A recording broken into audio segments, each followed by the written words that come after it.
Hello मु संयुक्ता पंडा आस पिला माने आज आम सौर जगत विषय जानिबा।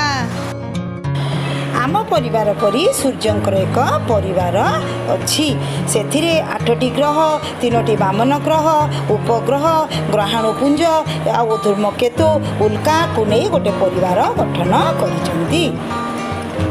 पिला माने एहाकू सौर जगत कहा जाए। सेथिपाई आमे सूर्य को सकल शक्तिर आधार कहू।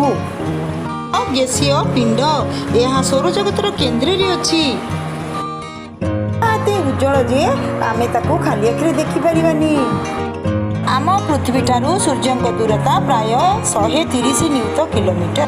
निज पिला माने सूर्य आलोक आम पाखे पहुँचा प्राय 8 मिनिट लगे। आयतन पृथ्वी आयतन ठारू 13 लाख गुण बड़। प्रत्येक महाजागतिक पिंड माने निजर केन्द्र आड़ को आकर्षण करता से आकर्षण शक्ति को आम माध्याकर्षण शक्ति कही थाऊ। सेमानक मध्यरे थिबा पारस्परिक आकर्षण शक्ति को महाकर्षण शक्ति कहा जाए।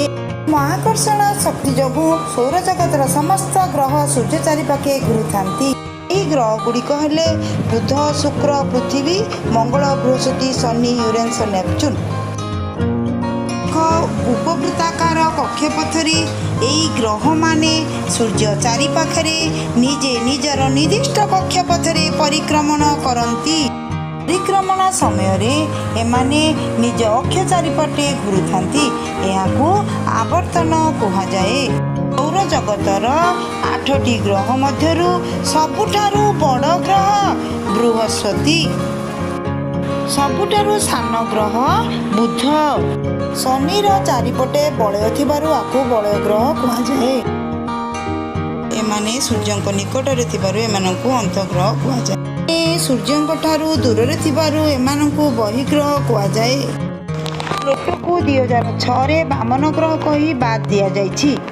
पिला माने आजिर पाठ पढ़ारू आमे जानिले 8टी ग्रह 3टी वामन ग्रह अनेक उपग्रह ग्रहाणुपुंज असंख्य उल्का और धूमकेतु को नहीं सौर जगत गठित। पृथ्वीठारू सूर्यंक दूरता प्राय 130 न्यूटन किलोमीटर। सूर्यंकर आलोक पृथ्वी पृष्ठरे पहुँचवाकू प्राय 8 मिनिट लगे। सूर्यंकर आयतन पृथ्वी आयतन ठारू 13 लाख गुण बड़।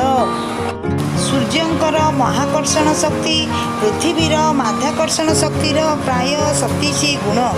एही महाकर्षण शक्ति जोगु सौर जगतर समस्त ग्रह सूर्य चारिपटे घूरुथांती। ग्रह माने सूर्य चारिपटे निजे निजर निर्दिष्ट कक्षपथरे कौन करती परिक्रमण करने सह निजर अक्ष चारिपटे मध्य घूरुथांती। एहाकू आमे आवर्तन कही थाऊ। पिला माने सबुठारु बड़ ग्रह आम सौर जगतर हेउचंती किए जानिछ बृहस्पति। सबुठारु सान ग्रह आ सूर्यंकर निकटतर ग्रह हेउची बुध। देख पिला माने ये हेउची शनि ग्रह। शनि ग्रह चारिपाखरे बलय थिबारु एहाकू बलय ग्रह कहा जाए। सूर्यंकर निकटवर्ती ग्रह बुध शुक्र पृथ्वी मंगल होइथिबारु एगुड़ी को अंतग्रह कहा जाए। बृहस्पति शनि यूरेनस और नेपच्यून यही ग्रह माने सूर्यंक ठारू बहुत दूर रे रहिथिबारु याकू बहिग्रह कहा जाए। पिला माने यही वीडियोटी तुमको निश्चय भल लागिथिबो। वीडियोटी को लाइक सब्सक्राइब करने को भूलिबो नहीं। निजर अनुभूति को कमेंट करी मते जणाइबो। Thank you children.